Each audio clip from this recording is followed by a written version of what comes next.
श्रीमद्वाल्मीकि रामायणं सुन्दरकाण्डं 140 सर्गः। स च वाग्भिः प्रशस्ताभिः गमिष्यन् पूजितस्तया तस्माद्देशात् अपाक्रम्य चिन्तयामास वानरः अल्पशेषम् इदं कार्यं दृष्टेयम् असितेक्षणा त्रीन् उपायान् अतिक्रम्य चतुर्थ इह दृश्यते न सामरच्च सुगुणाय कल्पते न दानमर्थ उपचितेषु युज्यते न भेदसाध्या बलदर्पिता जनाः पराक्रमस्तु एष मम इह रोचते न च अस्य कार्यस्य पराक्रमात् ऋते विनिश्चयः कश्चित् इह उपपद्यते हतप्रवीराश्च रणे तु राक्षसाः कथञ्चिदिह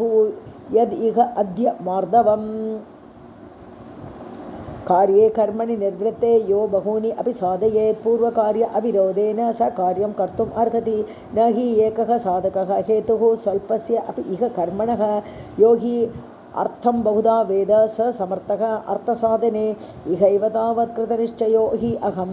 व्रजेयमद्य प्लवगेश्वर आलयं परात्मसम्मर्दविशेषतत्त्ववित्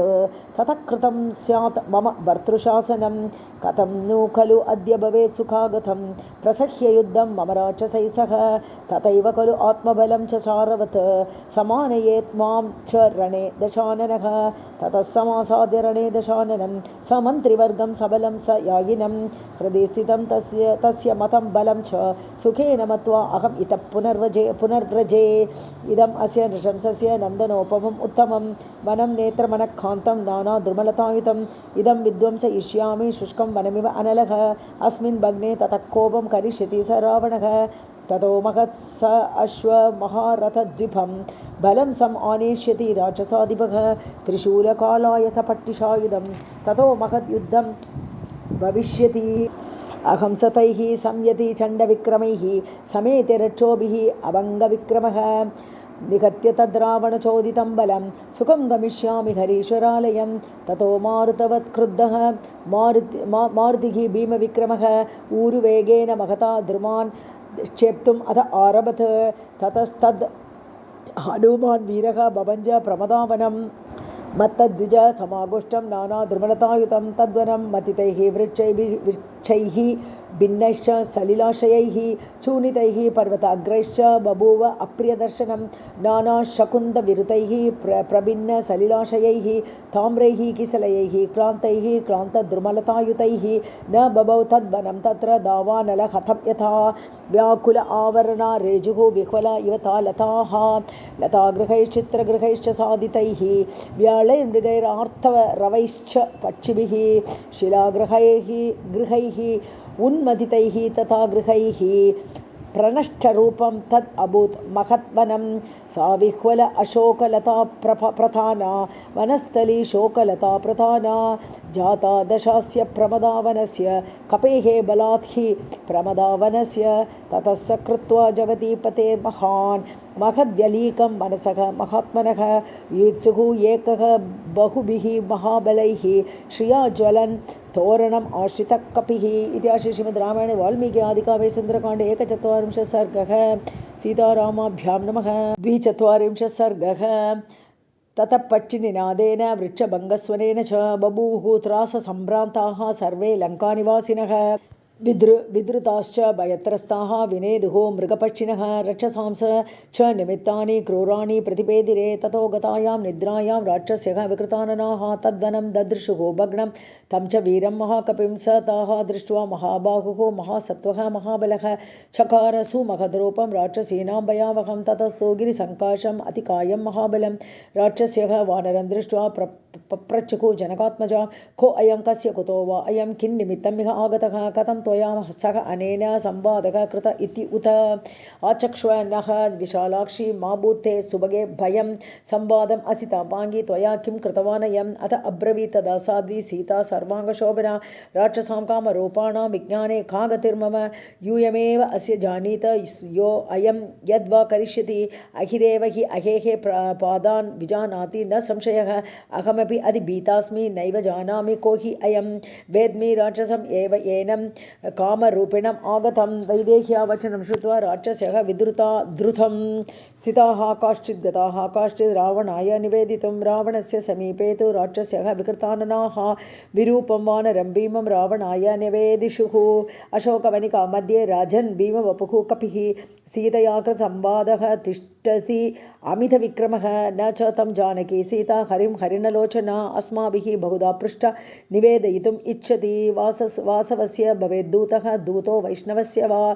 वैश्रवणस्य वा प्रेषितः वापि रामेण सीता अन्वेषकाङ्क्षया तेन एव अद्भुतरूपेण यत्तव मनोहरं नानामृगगणाकीर्णं प्रमृष्टं प्रमदावनं न तत्र कश्चित् उद्देशः यस्तेन न विनाशितः यत्र सा जानकी देवी स तेन न विनाशितः जानकीरक्षणार्थं वा श्रमात् वा न उपलक्ष्यते अथवा कः श्रमः तस्य सा एव तेन अभिरक्षिता चारुपल्लवपद्राढ्यं यं सीता स्वयमास्थिता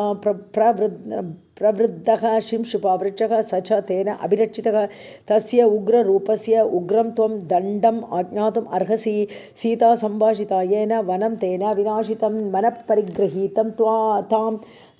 तव रक्षो गणेश्वर कः सीताम् अभिभाषेत यो न स्यात् त्यक्तजीवितः राक्षसीनां वचः श्रुत्वा रावणः राक्षसेश्वरः चिताग्निरिव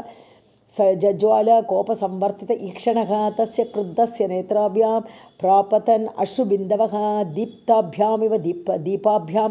स अर्चिषः स्नेहबिन्दवः आत्मनः सदृशान् वीरान् किङ्करान् नाम राक्षसान् व्याधिदेशमहातेजा निग्रहार्थं घनुमतः तेषाम् 80,000 किङ्कराणां तरस्विनां निर्ययुः भवनात् तस्मात् कूटमुद्गरपाणयः महोदराः महादंष्ट्राः घोररूपाः महाबलाः युद्ध अभिमनसः सर्वे हनुमत् ग्रहण उन्मुखाः ते कपिं तं समासाद्य तोरणस्थम् अवस्थितम् अभिपेतुः महावेगाः पतंगा इव पातकं ते गदाभिः विचित्राभिः परिगैः काञ्चन अङ्गदैः आजग्मुः वानरश्रेष्ठं शरैः आदित्यसन्निभैः मुद्गरैः पट्टिशैः शूलैः प्रासतोमरपाणयः परिवार्य हनुमन्तं सहसा तस्तुः अग्रतः हनुमानपि तेजस्वी श्रीमान् पर्वतसन्निभः चितौ आविद्य लाङ्गूलं ननाद च महाध्वनिं स भूत्वा तु महाकायः हनुमान् मारुतात्मजः पुच्छम् आस्फोटयामास लङ्कां शब्देन पूरयन् तस्य आस्फोटितशब्देन महता च अनुनादिना पेतुः विहङ्गाः गगनात् उच्चैः च इदम् अघोषयत् जयति अतिबलो रामः लक्ष्मणश्च महाबलः राजा जयति सुग्रीवः राघवेण अभिपालितः दासोऽहं कौसलेन्द्रस्य रामस्य अक्लिष्टकर्मणः हनुमान् शत्रुशैनानां निहन्ता मारुतात्मजः न रावणसहस्रं मे युद्धे प्रतिबलं भवेत् शिलाभिश्च प्रहृतः पादपैश्च सहस्रशः अर्दयित्वा पुरीं लङ्काम् अभिवाद्य च मैथिलीं समृद्ध अर्थः गमिष्यामि मिषतां सर्वरक्षसां तस्य सन्नादशब्देन ते अभवन् भयशङ्किताः ददृशुश्च हनुमन्तं सन्ध्यामेघमिव उन्नतं स्वामि सन्देश निःशङ्काः ततस्ते राक्षसाः कपिं चित्रैः प्रहरणैर्भीमैः अभिपेतुः ततस्ततः स तैः परिवृतः शूरैः सर्वतः स महाबलः आससाद आयसं भीमं परिगं तोरणाश्रितं स तं परिगमाधाय जगान रचनीचरान् स पन्नगम् इव आधाय स्फुरन्तं विनतासुतः विचचार अम्बरे वीरः परिगृह्य च मारुतिः सूदयामास वज्रेण दैत्यानिव सहस्रदृक् स हत्वा राक्षसान् वीरः किङ्करान् मारुतात्मजः युद्धकाङ्क्षी महावीरः तोरणं सम् अवस्थितः ततस्तस्मात् भयान्मुक्ताः कतिचित् तत्र राक्षसाः निगतान् किङ्करान् सर्वान् रावणाय निवेदयन् स राक्षसानां निगतं महाबलं निशम्य राजा परिवृत्तलोचनः समाधिदेश अप्रतिमं पराक्रमे प्रहस्तपुत्रं समरे सुदुर्जयं यथा श्रीमद् रामायणे वाल्मीकि आदिकाव्ये सुन्दरकाण्डे 42 सर्गः 43 सर्गः ततः स किङ्करान् हत्वा हनुमान् ध्यानमास्थितः वनं भग्नं मया चैत्यप्रासादः न विनाशितः तस्मात् प्रासादम् अद्य एव इमं विध्वंसयामि अहम् इति सञ्चिन्त्य हनुमान् मनसा अदर्शयन् बलं चैत्यप्रासादम् उत्प्लुत्य मेरुशृङ्गमिव उन्नतम् आरुरोह हरिश्रेष्ठः हनुमान् मारुतात्मजः आरुह्य गिरिशङ्काशं प्रासादं हरियूतपः बभौ स सुमहातेजाः प्रतिसूर्य इव उदितः सम्प्रदृश्य तु दुर्दर्शः चैत्यप्रासादम् उन्नतं हनुमान् प्रज्वलन् लक्ष्म्या पारियात्र उपमो अभवत्। स भूत्वा सुमहाकायः प्रभावान् मारुतात्मजः दृष्टमास्फोटयामास लङ्कां शब्देन पूरयन्। तस्य आस्फोटितशब्देन महता श्रोत्रघातिना पेतुः विहङ्गमाः तत्र चैत्यपालाश्च मोहिताः। अस्त्रविज्जयतां रामः लक्ष्मणश्च महाबलः राजा जयति सुग्रीवः राघवेण अभिपालितः। दासोऽहं कौसलेन्द्रस्य रामस्य अक्लिष्टकर्मणः हनुमान् शत्रुसैन्यानां निहन्ता मारुतात्मजः। न रावणसहस्रं मे युद्धे प्रतिफलं भवेत्। शिलाभिश्च प्रहर्तः पादपैश्च सहस्रशः दर्शयित्वा पुरीं लङ्काम् अभिवाद्य च मैथिलीं समृद्धार्थः गमिष्यामि मिषतां सर्वरक्षसाम्। एवमुक्त्वा महाकायः चैत्यस्थः हरियूतपः ननाद भीमनिर्ह्रादः रक्षसां जनयन् भयं। तेन नादेन महता चैत्यपालाः शतं ययुः गृहीत्वा विविधान् अस्त्रान् प्रासान् खड्गान् परश्वदान् विसृजन्तः महाकायाः मारुतिं पर्यवारयन्। ते गदाभिः विचित्राभिः परिगैः काञ्चन अङ्गदैः आजग्मुः वानरश्रेष्ठं बाणैश्च आदित्यसन्निभैः। आवर्त इव गङ्गायाः तोयस्य विपुलो महान् परिक्षिप्य हरिश्रेष्ठं स बभौ रक्षसां गणः।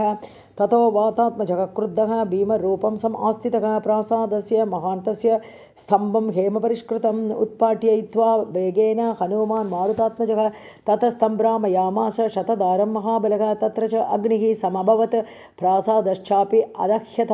दह्यमानं। ततो दृष्ट्वा प्रासादं हरियूतपः स राक्षसशतं हत्वा वज्रेण इन्द्र इव असुरान् अन्तरिक्षस्थितः श्रीमान् इदं वचनमब्रवीत्। मादृशानां सहस्राणि विसृष्टानि महात्मनां बलिनां वानरेन्द्राणां सुग्रीव वशवर्तिनाम् अटन्ति वसुधां कृष्णां वयम् अन्ये च वानराः दशनागबलाः केचित् दशगुणोत्तराः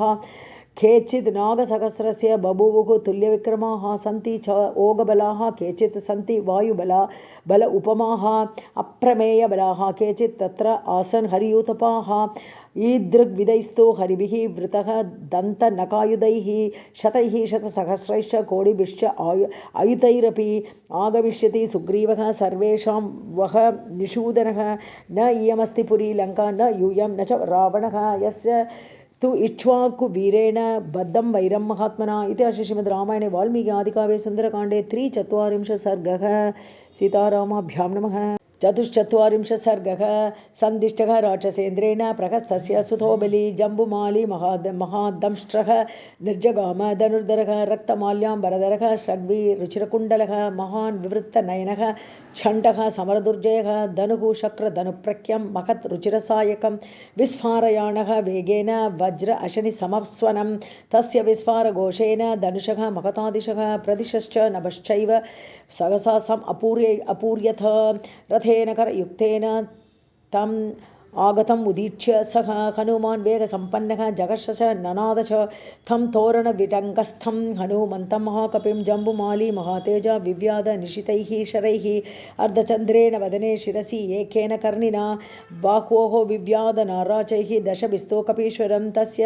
तच्छुषुभेताम्रं शरेण अभिहतं मुखं शरदीव अम्बुजं पुल्लं विद्धं भास्कर रश्मिना तत्तस्य रक्तं रक्तेन रञ्जितं शुशुभे मुखं यथा आकाशे महापद्मं सिक्तं काञ्चनबिन्दुभिः चुकोपबाण अभिगतः राक्षसस्य महाकपिः। ततः पार्श्वे अतिविपुलां ददर्श महतीं शिलां तरसा तां समुत्पाट्य चिक्षेप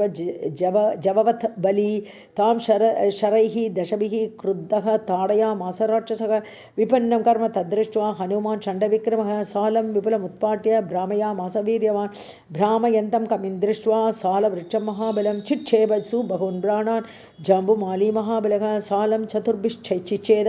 वानरं पञ्चभिर्भुजे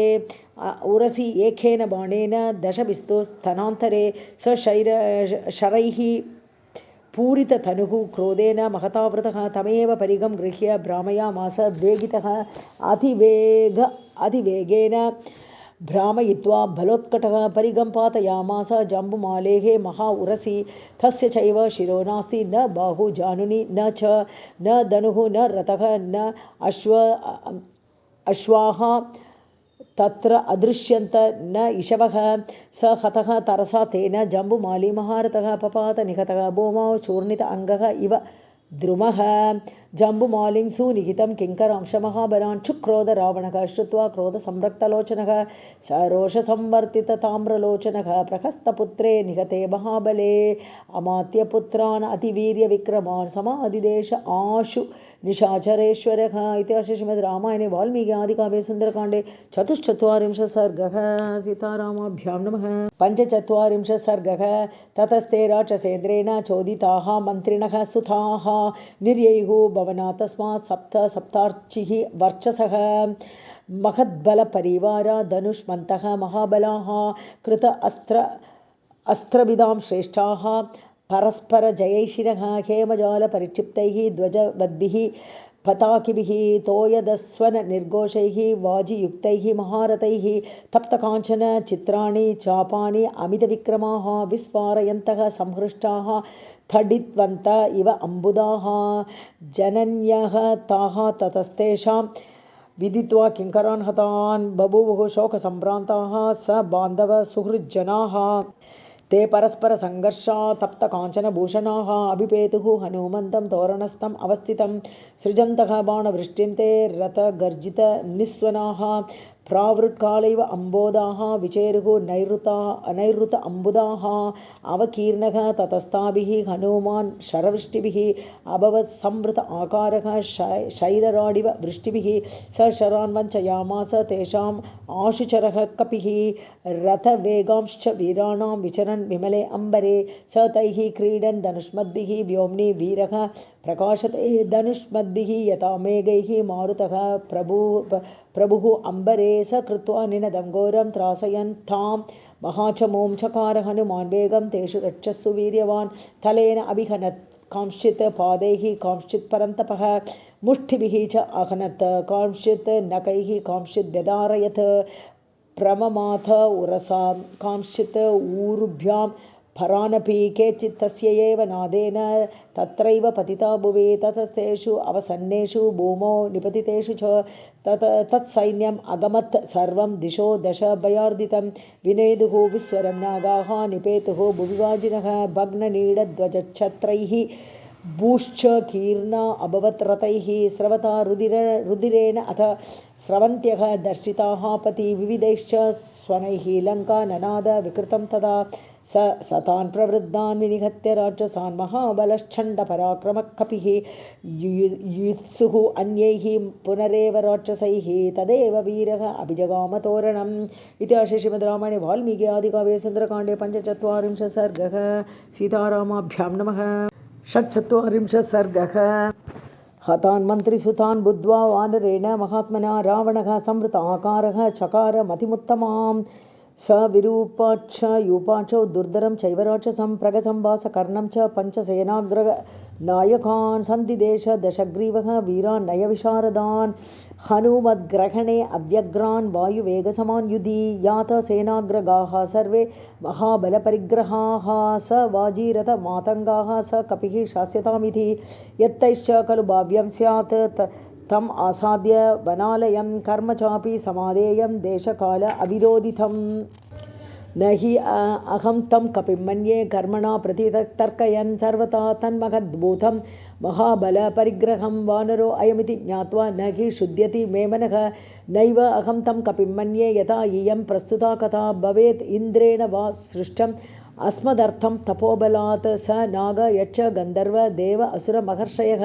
युष्माभिः प्रहितैः सर्वैः मया सह विनिर्जिताः तैः अवश्यं विधातव्यं वेलीकं किञ्चिदेव नः तदेव न अत्र सन्देहः प्रसह्य परिगृह्यतां यातः सेनाग्रगाः सर्वे महाबलपरिग्रहाः स वाजिरथमातङ्गाः स कपिः शास्यताम् इति न अवमन्यः भवद्भिश्च कपिः धीरपराक्रमः दृष्टा हि हरयः पूर्वे मया विपुलविक्रमाः बाली च सह सुग्रीवः जाम्बवंश महाबलः नीलः सेनापतिश्चैव ये च अन्ये द्विविध आदयः न एव तेषां गतिर्भीमा न तेजः न पराक्रमः न मतिर्न बल उत्साहः न रूपपरिकल्पनं महत्सत्त्वम् इदं ज्ञेयं कपिरूपं व्यवस्थितं प्रयत्नं महत् आस्थाय क्रियताम् अस्य निग्रहः कामं लोकाः त्रयः स इन्द्राः स असुरमानवाः भवताम् अग्रतः स्थातुं न पर्याप्ता रणाजिरे तथापि तु नयज्ञेन जयम् आकाङ्क्षता रणे आत्मा रक्ष्यः प्रयत्नेन युद्धसिद्धिर्हि चञ्चला ते स्वामी वचनं सर्वे प्रतिगृह्य महोजसः समुत्पेतुः महावेगाः हुताश समतेजसः रथैश्च मत्तैर्नागैश्च वाजिभिश्च महाजवैः शस्त्रैस्तविविधैस्तीक्ष्णैः सर्वैः च उपहिता बलैः ततस्तु दर्दृशुः वीराः दीप्यमानं महाकपिं रश्मिमन्तम् इव उद्यन्तं स्वतेजो रश्मिमालिनं तोरणस्थं महावेगं महासत्त्वं महाबलं महामतिं महोत्साहं महाकायं महाभुजं तं समीक्ष्य एव ते सर्वे दिक्षु सर्वासु अवस्थिताः तैस्तैः प्रकरणैः भीमैः अभिपेतुः ततस्ततः तस्य पञ्च आयसाः तीक्ष्णाः सिताः पीतमुखाः शराः शिरसि उत्पलपत्राभा दुर्धरेण निपातिताः स तैः पञ्चभिः आविद्धः शरैः शिरसि वानरः उत्पपात नदन्योम्नि दिशो दश विनादयन् ततस्तु दुर्धरो वीरः स रथः सज्जकार्मुकः किरन् शतैः न एकः अभिपेदे महाबलः स कपिः वारयामास तं व्योम्नि शरवर्षिणं वृष्टिमन्तं पयोदान्ते पयोदम् इव मारुतः अर्ध्यमानः ततस्तेन दुर्धरेण अनिलात्मजः चकारणेन दम्भूयः व्यवर्धत स वीर्यवान् स दूरं सहसा उत्पत्य दुर्धरस्य रथे हरिः निपपात महावेगः विद्युत् राशि गिरौ इव ततः स मतित अष्ट अश्वं रथं भग्न कूबरं विहाय न्यपतद्भूमौ दुर्धरः त्यक्तजीवितः तं विरूपाच यूपाचौ दृष्ट्वा निपतितं भुवि तौ जातरोषौ दुर्दर्शौ उत्पेततुः अरिन्दमौ स ताभ्यां सहसा उत्प्लुत्य विष्टितः विमले अम्बरे मुद्गराभ्यां महाबाहुः वक्षसि अभिहतः कपिः तयोः वेगवतः वेगं निहत्य स महाबलः निपपात पुनर्भूमौ सुपर्ण इव वेगितः स सालवृक्षम् आसाद्य समुत्पाट्य च वानरः तौ उभौ राक्षसौ वीरो जगान पवनात्मजः ततस्तान् स्त्रीन् हतान् ज्ञात्वा वानरेण तरस्विना अभिपेदे महावेगः प्रकसः बली वासकर्णश्च संक्रुद्धः शूलमादाय वीर्यवान् एकतः कपिशार्दूलं यशस्विनम् अवस्थितौ पट्टिशेन शित अग्रेण प्रकसः प्रत्यपोतयत् वासकर्णश्च शूलेन राक्षसः कपिकुञ्जरं स ताभ्यां विक्षतैः गात्रैः असृग्दिग्धतनूरुहः अभवत् वानरः क्रुद्धः बालसूर्यसमप्रभः समुत्पाट्य गिरेः शृङ्गं स मृगव्याळपादपं जगान हनुमान् वीरः राक्षसौ कपिकुञ्जरः गिरिशिङ्गसु निष्पिष्टौ तिलशस्तौ बभूवतुः ततस्तेषु अवसन्नेषु सेनापतिषु पञ्चसु भलं तद् अवशेषं तु नाशयामास वानरः अश्वैः अश्वान् गजैः नागान् योधैः योधान् रथैरथान् स कपिः नाशयामास सहस्राक्ष इव असुरान् हयैः नागैः तुरङ्गैश्च भग्न अक्षैश्च महारथैः हतैश्च भूमि रुद्धमार्गः समन्ततः ततः कपिस्थान् द्वजिनीपतीन् रणे निहत्य वीरान् स बलान् स वाहनान् तथैव वीरः परिगृह्य तोरणं कृतक्षणः कालैव प्रजाक्षये इति श्रीमद् रामायणे वाल्मीकि आदिकाव्ये सुन्दरकाण्डे 46 सर्गः सीतारामाभ्यां नमः 47 सर्गः सेनापतीन् पञ्चसु प्रमापितान् हनुमता स अनुचरान् स वाहनान् निशम्य राजा समर उद्धत उन्मुखं कुमारमक्षं प्रसवैक्षत अक्षं स तस्य दृष्टि अर्पण संप्रचोदितः प्रतापवान् काञ्चन चित्रकार्मुकः समुत्पपात अथ सदसि उदीरितः द्विजातिमुख्यैः हविषा इव पावकः ततो महान् भालदिवाकरप्रभं प्रतप्तजाम्बूनदजालसन्ततं रथं समास्थाय ययौ स वीर्यवान् महाहरिं तं प्रति नैऋतर्षभः ततस्तपःसङ्ग्रहसञ्चय अर्जितं प्रतप्तजाम्बूनदजालचित्रितं पताकिनं रत्नविभूषितध्वजं मनोजव अष्ट अश्ववरैः सुयोजितं सुर असुर दृश्यम् असङ्गचारिणं तडित्प्रभं व्योमचरं समाहितं सतूष्णम् 88 निबद्ध बन्धुरं यथाक्रम आवेशितशक्तितोमरं विराजमानं प्रतिपूर्णवस्तुना स हेमदाम्ना शशिसूर्यवर्चसा दिवाकराभं रथमास्थितस्ततः स निर्जगाम अमरतुल्यविक्रमः स पूरयन् कं च महीं च चाचलं तुरङ्गमातङ्गमहारथस्वनैः भलैः समेतैः सकतोरणास्थितं समर्थमासीनमुपागमत्कपिं सतं समासाद्य हरिं हरीक्षणः युगान्तकालाग्निमिव प्रजाक्षये अवस्थितं विस्मितजातसम्भ्रमं समैक्षत अक्षः बहुमानचक्षुषा स तस्य वेगं च कपेः महात्मनः पराक्रमं च अरिषु रावणात्मजः विचारयन् स्वं च बलं महाबलः युगक्षये सूर्य इव अभिवर्धत स जातमन्युः प्रसमीक्ष्य विक्रमं सितस्थिरः संयति दुर्निवारणं समाहितात्मा हनुमन्तमाहवे प्रचोदयामास शितैः शरैस्त्रिभिः ततः कपिं तं प्रसमीक्ष्य गर्वितं जितश्रमं शत्रुपराजय उचितम् अवैक्षत अक्षः समुदीर्णमानसं स बाणपाणिः प्रगृहीतकार्मुकः स हेमनिष्क अङ्गद चारुकुण्डलः समाससाद आशु पराक्रमकपिं तयोर्बभूव अप्रतिमसमागमः सुरासुराणाम् अपि सम्भ्रमप्रदः ररासभूमिः न ततापभानुमान् ववौ न वायुः प्रचचाल च अचलः कपेः कुमारस्य च वीर्यसंयुगं ननाद च दौः उददिश्च चुक्षुभे स तस्य वीरः सुमुखान् पतत्रिणः सुवर्णपुङ्कान् स विशान् इव उरगान् समाधिसंयोग विमोक्ष तत्त्ववित् शरानतत्रीन् कपिमूर्ध्नि अताडयत् स तैः शरैः मूर्ध्नि समं निपातितैः क्षरन् असृग्दिग्ध विवृत्तनेत्रः नव उदित आदित्यनिभः शरांशुमान् व्यराजत आदित्य इव अंशुमालिकः ततप्लवङ्गाधिपमन्त्रिसत्तमः समीक्ष्य तं राजवरात्मजं रणे उदग्रचित्रायुधचित्रकार्मुखं जगर्ष च आपूर्यत च आहवोन्मुखः स मन्दराग्रस्त इव अंशुमाली विवृद्धकोपः बलवीर्यसंवृतः कुमारमक्षं सबलं सवाहनं ददाह नेत्राग्निमरीचिभिः तदा ततः स बाणासनशक्रकार्मुकः शरप्रवर्षो युधिराक्षसाम्बुदः शरान्मुमोच आशु हरीश्वर अचले बलाहकः वृष्टिम् इव अचलोत्थमे कपिः ततस्तं रणचण्डविक्रमं प्रवृद्धतेजोबलवीर्यसायकं कुमारमक्षं प्रसमीक्ष्य संयुगे ननादहर्षाद् घनतुल्यनिस्वनः सबालभावाद्युधिवीर्यदर्पितः प्रवृद्धमन्युः शतजो मम ईक्षणः सम् आससाद अप्रतिमं रणे कपिं गजः महाकूपमिव आवृतं तृणैः सतेन बाणैः प्रसवं निपातितैः चकारनादं गणनाद निस्वनं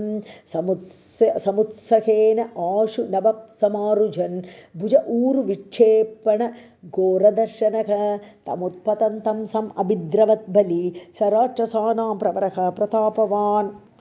रतिरतश्रेष्ठतरः किरणशरैः पयोदरः शैलमिव अश्मवृष्टिभिः सतान् शरान् तस्य विमोक्षयन् चचार वीरः पतिवायुसेविते शरान्तरे मारुतवद्विनिष्पतन् मनोजवः संयति भीमविक्रमः तम् आत्थबाणासनम् आहव उन्मुखं खम् आस्तृणन्तं विविधैः शरोत्तमैः अवैक्षत अक्षं बहुमानचक्षुषा जगामचिन्तां स च मारुतात्मजः ततः शरैः भिन्नभुजान्तरः कपिः कुमारवर्येण महात्मना नदन् महाभुजः कर्मविशेषतत्त्ववित् विचिन्तयामास रणे पराक्रमम् अबालवद्बालदिवाकरप्रभः करोति अयं कर्म महान् महाबलः न च अस्य सर्व आहव कर्मशालिनः प्रमापणे मे मतिः अत्र जायते अयं महात्मा च महांश्च वीर्यतः समाहितश्च अतिसखश्च संयुगे असंशयं कर्मगुणोदयात् अयं सनागयक्षैः मुनिभिश्च पूजितः पराक्रम उत्साह विवृद्धमानसः समीक्षते मां प्रमुखो अग्रतस्थितः पराक्रमो हि अस्य मनांसि कम्पयेत् सुरासुराणामपि शीघ्रकारिणः न खलु अयं नाभिभवेत् उपेक्षितः पराक्रमः हि अस्य रणे विवर्धते प्रमापणं हि अस्य मम अद्य रोचते न वर्धमानः अग्निः उपेक्षितुं क्षमः इति प्रवेगं तु परस्य तर्कयन् स्वकर्मयोगं च विदाय वीर्यवान् चकारवेगं तु महाबलः तदा मतिं च चक्रे अस्य वदे तदानीं स तस्य तान् अष्टबरान् महाहयान् समाहितान् भारसखान् विवर्तने जगानवीरः पतिवायुसेविते तलप्रहारैः पवनात्मजः कपिः ततस्थलेन अभिहतः महारथः स तस्य पिङ्गाधिपमन्त्रनिर्जितः निर्जितः स भग्ननीडः परिवृत्तकूबरः पपात भूमौ हतवाजिरम्बरात् स तं परित्यज्य महारथो रथं स कार्मुकः खड्गधरः कमुत्पतन् ततो अभियोगात् ऋषिः उग्रवीर्यवान् विहाय देहं मरुताम् इव आलयं कपिः ततस्तं विचरन्तमम्बरे पतत्रिराज अनिलसिद्धसेविते समेत्य तं मारुतवेगविक्रमः क्रमेण जग्राह च पादयोः दृढं सतं समाविद्य सहस्रशः कपिः महोरगं गृह्य इव अण्डजेश्वरः मुमोच वेगात् पितृतुल्यविक्रमः महीतले संयति वानरोत्तमः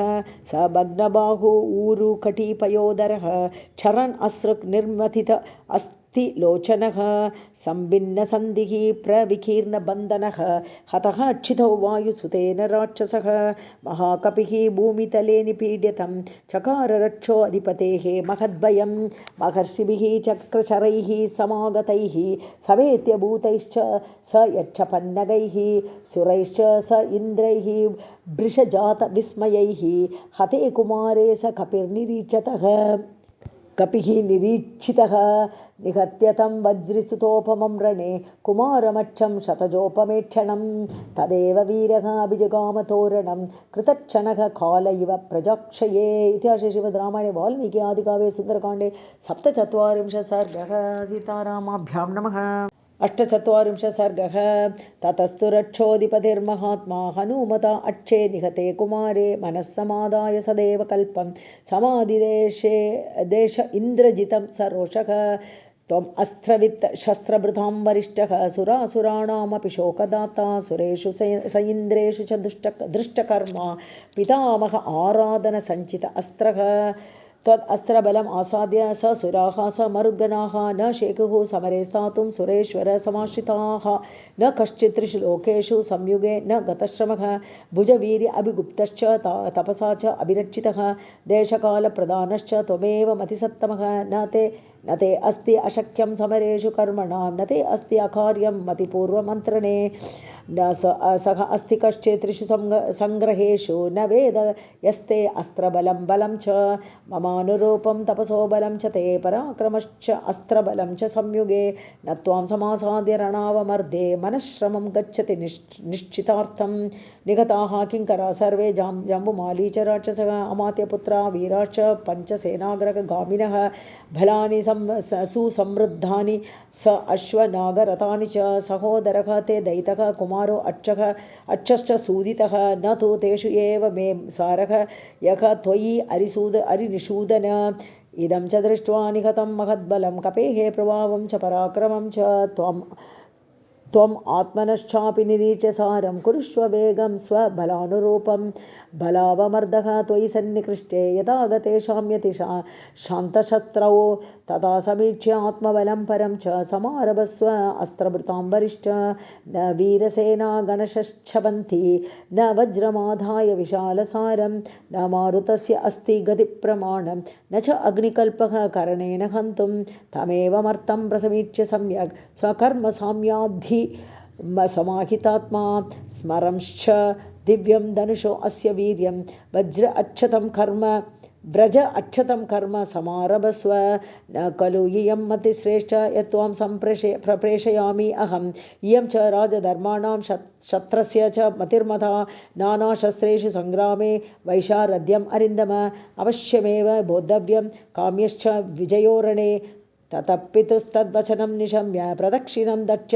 सुतप्रभावः चकारभर्तारमतित्वरेण रणाय वीरः प्रतिपन्नबुद्धिः ततस्तैः स्वगणैः इष्टैः इन्द्रजित् प्रतिपूजितः युद्ध उद्धत कृत उत्साहः सङ्ग्रामं प्रपद्यथ श्रीमान् पद्मविशालाक्षः राक्षसाधिपतेः सुतः निर्जगाम महातेजाः समुद्र इव पर्वणि स पक्षिराज उपमतुल्यवेगैः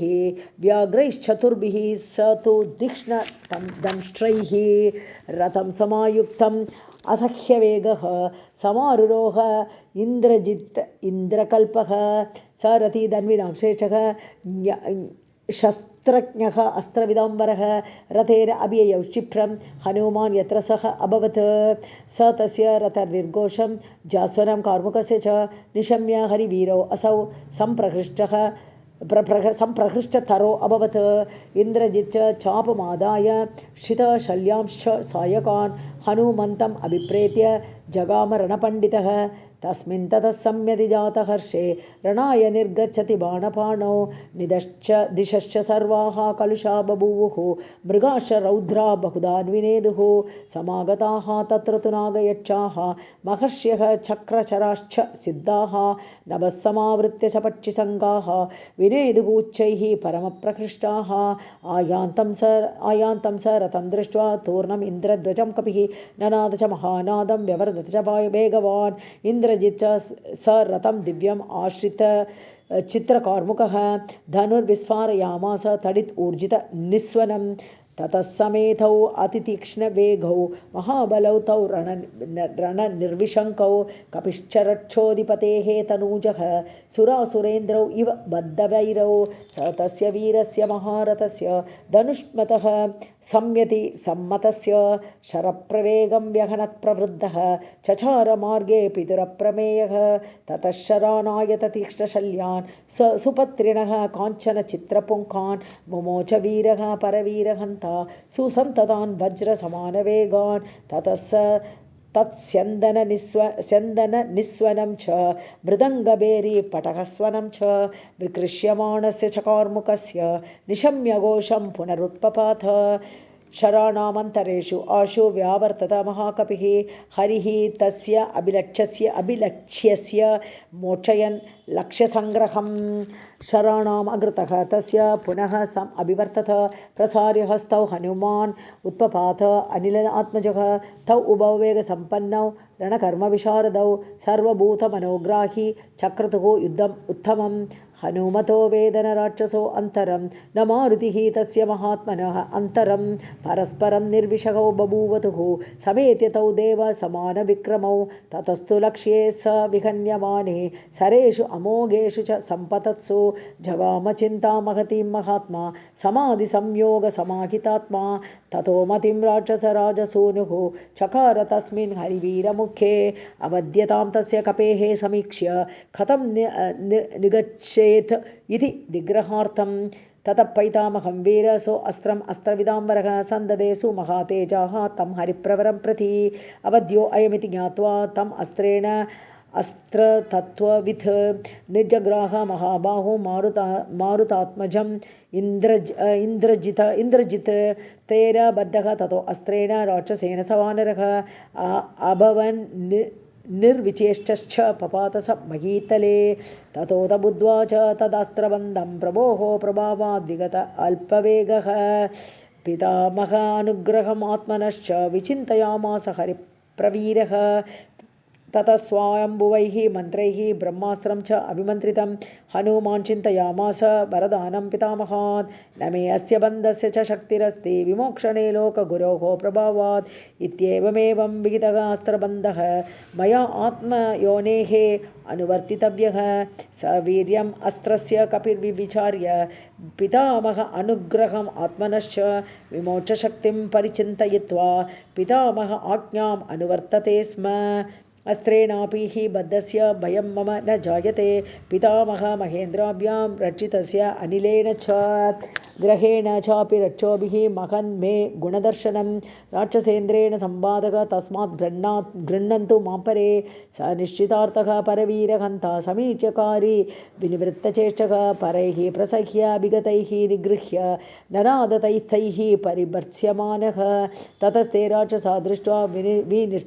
विनिश्चेष्टम् अरिन्दमं बबन्धुः शनवल्कैश्च द्रुमचीरैश्च संहतैः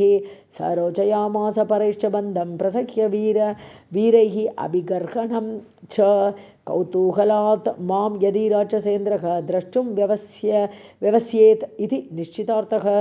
स बद्धः तेन वल्केन विमुक्तः अस्त्रेण वीर्यवान् अस्त्रबन्धः स च अन्यं हि न बन्धम् अनुवर्तते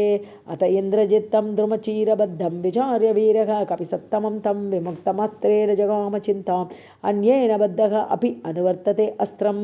अहो महत्कर्म कृतं निरर्थं न राक्षसैः मन्त्रगतिः विमृष्टा पुनश्च न अस्त्रे विगते अस्त्रम् अन्यत् प्रवर्तते संशयिताः स्म सर्वे अस्त्रेण हनुमान् मुक्तः न आत्मानम् अवबुध्यते कृष्यमाणस्तु रक्षोभिः तैश्च बन्धैः निबीडितः हन्यमानः ततः क्रूरैः राक्षसैः कालमुष्टिभिः समीपं राक्षसेन्द्रस्य प्राकृष्यत स वानरः अथ इन्द्रजित्तं प्रसमीच्य मुक्तम् अस्त्रेण बद्धं द्रुमचीरसूत्रैः व्यदर्शयत् तत्र महाबलं तं हरिप्रवीरं स गणाय राज्ञे तं मत्तमिव मातङ्गं बद्धं कपिवरोत्तमं राक्षसेन्द्राय रावणाय निवेदयन् को अयं कस्य कुतो वापि किं कार्यं को अभ्युपाश्रयः इति राक्षसवीराणां दृष्ट्वा सञ्जज्ञिरे कथाः हन्यतां दह्यतां वापि भक्षताम् इति च अपरे राक्षसाः तत्र संक्रुद्धाः परस्परम् अथ अब्रुवन् अतीत्यमार्गं सहसा महात्मा स तत्र रक्षोदिप पादमूले ददश राज्ञः परिचारवृद्धान् गृहं महारत्नं विभूषितं च स ददश महातेज रावणकपिसत्तमं रक्षोभिः विकृत आकारैः कृष्यमाणम् इतस्ततः राक्षस अधिपतिं चापि ददर्श कपिसत्तमः तेजोबलसमायुक्तं तपन्तम् इव भास्करं स रोषसंवर्तितताम्रदृष्टिः दशाननः तं कपिम् अन्ववेक्ष अतो उपविष्टान् कुलशीलवृद्धान् समादिशत्तं प्रति मुख्यमन्त्रीन् यथाक्रमं तैः स कपिश्च पृष्ठः कार्यार्थमर्थस्य च मूलमादौ निवेदयामास हरीश्वरस्य दूतः सकाशात् इह अहम् आगतो अस्मि इति श्रीमद्रामायणे वाल्मीकि आदिकाव्ये सुन्दरकाण्डे 48 सर्गः। सीतारामाभ्यां नमः। 49 सर्गः। ततः स कर्मणा तस्य विस्मितः भीमविक्रमः हनुमान् क्रोधताम्राक्षः रक्षोदीपम् अवैक्षत ब्राजमानं महार्घेण काञ्चनेन विराजता मुक्ताजालवृतेन अथ मुकुटेन महाद्युतिं वज्रसंयोगसंयुक्तैः महार्घमणिविग्रहैः हेमैः आभरणैश्चित्रैः मनसा एव प्रकल्पितैः महार्घक्षौमसंवीतं रक्तचन्दनरूषितं अनुलिप्तं विचित्राभिः विविधाभिश्च भक्तिभिः विचित्रं दर्शनीयैश्च रक्ताक्षैः भीमदर्शनैः दीप्ततीक्ष्णमहादंष्ट्रं प्रलम्बं दशनच्छदैः शिरोभिः दशभिः वीरः भ्राजमानं महौजसं नानाव्यालसमाकीर्णैः शिखरैरिव मन्दरं नीलाञ्जनचयप्रख्यं हारेण उरसि राजता पूर्णचन्द्राभवक्त्रेण सुबालार्कम् इव अद्भुतं बाहुभिः बद्धकेयूरैः चन्दन उत्तमरूषितैः भ्राजमान अङ्गदैः भीमैः पञ्चशीर्ष इव उरगैः महती स्फाटिके चित्रे रत्नसंयोगचित्रिते उत्तम आस्तरणास्तीर्णे सूपविष्टं वरासने अलङ्कृताभिः अत्यर्थं प्रवदाभिः समन्ततः वालव्यजनहस्ताभिः आरात् समुपसेवितं दुर्धरेण प्रहस्तेन महापार्श्वेन रक्षसा मन्त्रिभिः मन्त्रतत्त्वज्ञैः निकुम्भेन च मन्त्रिणा उपोपविष्टं रक्षोभिः चतुर्भिः बलदर्पितं कृष्णं परिवृतं लोकं चतुर्भिरेव सागरैः मन्त्रिभिः मन्त्रतत्त्वज्ञैः अन्यैश्च शुभदर्शिभिः आश्वास्यमानं सचिवैः सुरैरिव सुरेश्वरम् अपश्यद् राक्षसपतिं हनुमानतितेजसं वेष्टितं मेरुशिखरे स तोयम् इव तोयदं स तैः सम्पीड्यमानो अपि रक्षोभिः भीमविक्रमैः विस्मयं परमं गत्वा रक्षोदीपम् अवैक्षत भ्राजमानं ततो दृष्ट्वा हनुमान् राक्षसेश्वरं मनसा चिन्तयामास तेजसा तस्य मोहितः अहो रूपम् अहो धैर्यम् अहो सत्त्वम् अहो विद्युतिः अहो राक्षसराज्यस्य सर्वलक्षणस्य युक्तता यदि अधर्मे अधर्मः न बलवान् स्यात् अयं राक्षसेश्वरः स्यात् अयं सुरलोकस्य स शक्रस्यापि रक्षिता अस्य क्रूरैः नृशंसैश्च कर्मभिः लोककुत्सितैः सर्वे बिभ्यति खलु अस्माद् लोकाः स अमरदानवाः अयं हि उत्सहते क्रुद्धः कर्तुम् एकार्णवं जगत् इति चिन्तां बहुविधाम् अकरोत् मतिमान् कपिः दृष्ट्वा राक्षसराजस्य प्रभावम् अमितवोजसः इत्यादि श्रीमद्रामायणे वाल्मीकि आदिकाव्ये सुन्दरकाण्डे 49 सर्गः। सीतारामाभ्यां नमः। 50 सर्गः। तम् उदीच्य महाबाहुः पिङ्गाचं पुरतस्थितं रोषेण मगता आविष्टः रावणः लोकरावणः शङ्काहतात्मा दद्यौ स कपीन्द्रं तेजसावृतं किम् एष भगवान् नन्दी भवेत् राक्षस साक्षादिह आगतः येन शप्तो अस्मि कैलासे मया प्रहसिते पुरा सो अयं वानरमूर्तिः स्यात् किं स्विद्बाणो अपि वा असुरः स राजा रोषताम्राजः प्रहस्तं मन्त्रिसत्तमं कालयुक्तमिव उवाच इदं वचः विपुलम् अर्थवत् दुरात्मा पृच्छतामेष कुतः किं वा अस्य कारणं वनभङ्गे च को अस्य अर्थः राक्षसानां च तर्जने मत्पुरीम् अप्रदृश्यां वै गमने किं प्रयोजनम् आयोधने वा किं कार्यं पृच्छताम् एष दुर्मतिः रावणस्य वचः श्रुत्वा प्रहस्तः वाक्यमब्रवीत् समाश्वसी भद्रं ते न बीहि कार्या त्वया कपे यदि तावत् त्वम् इन्द्रेण प्रेषितः रावणालयं तत्त्वमाख्याहि माते भूत भयं वानरमोच्यसे यदि वैश्रवणस्य त्वं यमस्य वरुणस्य च चारुरूपम् इदं कृत्वा प्रविष्टः नः पुरीम् इमां विष्णुना प्रेषितः वापि दूतः विजयकाङ्क्षिणा न हि ते वानरं तेजः रूपमात्रं तु वानरं तत्त्वतः कथयस्व अद्य ततो वानरमोच्यसे अनृतं वद तश्चापि दुर्लभं तव जीवितम् अथवा यन्निमित्तः ते प्रवेशः रावणालये एवमुक्तः हरिवरः तदा रक्षो गणेश्वरम् अब्रवीत् न अस्मि शक्रस्य यमस्य वरुणस्य च धनदेन न मे सख्यं विष्णुना न अस्मि चोदितः जातिरेव मम तु एषा वानरः अहमिह आगतः दर्शने राक्षसेन्द्रस्य तत् इदं दुर्लभं मया वनं राक्षसराजस्य दर्शनार्थं विनाशितं ततस्ते राक्षसाः प्राप्ता बलिनः युद्धकाङ्क्षिणः रक्षणार्थं च देहस्य प्रतियुद्धामया रणे अस्त्रपाशै न शक्यो अहं बद्धुं देवासुरैरपि पितामहात् एष वरो ममापि हि समागतः राजानं द्रष्टुकामेन मया अस्त्रम् अनुवर्तितं विमुक्तो अपि अहम् अस्त्रेण राक्षसैस्तु अभिवेदितः केनचित् रामकार्येण आगतो अस्मि तव अन्तिकं दूतो अहमिति विज्ञाय राघवस्य अमितवोजसः श्रूयतामेव वचनं मम पथ्यम् इदं प्रभो। इति श्रीमद्रामायणे वाल्मीकि आदिकाव्ये सुन्दरकाण्डे 50 सर्गः।